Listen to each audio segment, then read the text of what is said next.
Ai, ai, ai, agora ele saiu correndo. Ih, Ruhu. Lá vai ele. Aonde? Lá daquele lado. Pera que ele tá saindo. Bem devagarinho. Lá vai ele. Todo armado. Para, mãe. Ah, ele vai se esconder de novo.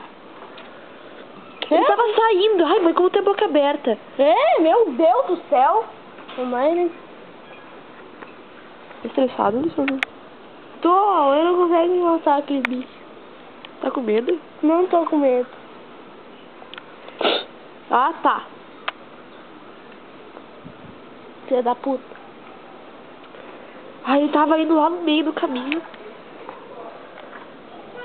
Já coziu, já dá pra comer. É, mãe tinha que tirar mais água. Tá ali atrás da churrasqueira.